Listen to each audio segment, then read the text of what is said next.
dar seguimento ao estudo dessa epístola. Nós estamos já nos encaminhando para o final da epístola. Estamos no capítulo 5, depois do capítulo 6, nós concluímos esta epístola, né? Quero ler com os irmãos Efésios capítulo 5. E eu quero ler então a partir do versículo 7 em diante. Tá bom? Diz assim: portanto, não sejais participantes com eles, pois outrora erais trevas, porém agora sois luz no Senhor. Andai como filhos da luz, porque o fruto da luz consiste em toda bondade e justiça e verdade, provando sempre o que é agradável ao Senhor. E não sejais cúmplices nas obras infrutuosas das trevas, antes, porém, reprovai-as, porque o que eles fazem em oculto, o só referir é vergonha. Mas todas as coisas, quando reprovadas pela luz, se tornam manifestas, porque tudo o que se manifesta é luz. Pelo que diz: desperta, ó tu que dormes, levanta-te entre os mortos, levanta-te de entre os mortos, e Cristo te iluminará. Portanto, vede prudentemente como andais, não como nécios, e sim como sábios, remindo o tempo, porque os dias são maus. E por esta causa não vos torneis insensatos, por esta razão não vos torneis insensatos, mas procurai compreender qual a vontade do Senhor. E não vos embriagueis com vinho, no qual há dissolução, mas enchei-vos do Espírito, falando entre vós com salmos, entoando e louvando de coração ao Senhor com hinos e cânticos espirituais, dando sempre graças por tudo a nosso Deus e Pai, em nome de nosso Senhor Jesus Cristo, sujeitando-vos uns aos outros no temor de Cristo. Que maravilha, né?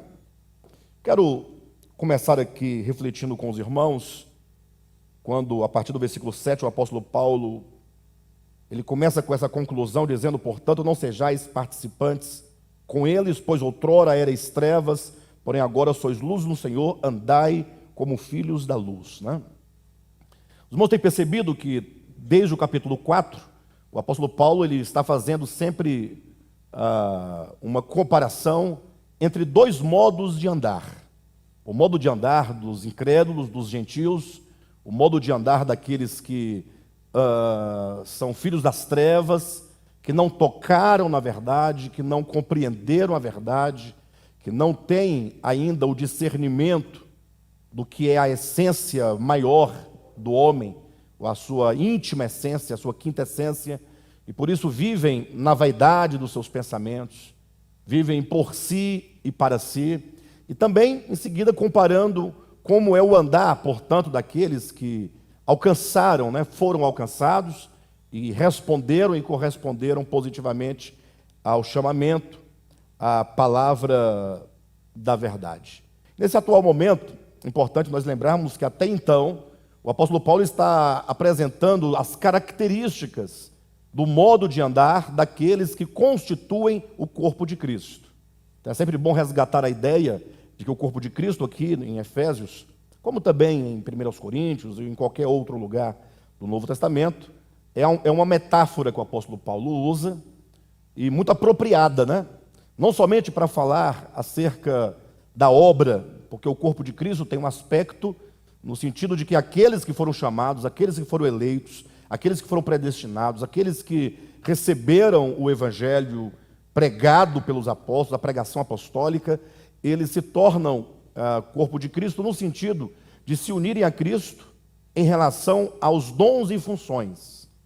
Então, tem esse aspecto, o corpo de Cristo tem esse aspecto, sobretudo de falar da questão dos dons espirituais, no sentido de que cada um de nós, como que um membro de um corpo, somos capacitados e habilitados pelo Espírito de Deus, que é como se fosse a vida desse corpo, para então nos levar a realizar a obra de Deus, nos levar à realização e ao cumprimento da obra de Deus, como que nós sendo uma extensão de Cristo.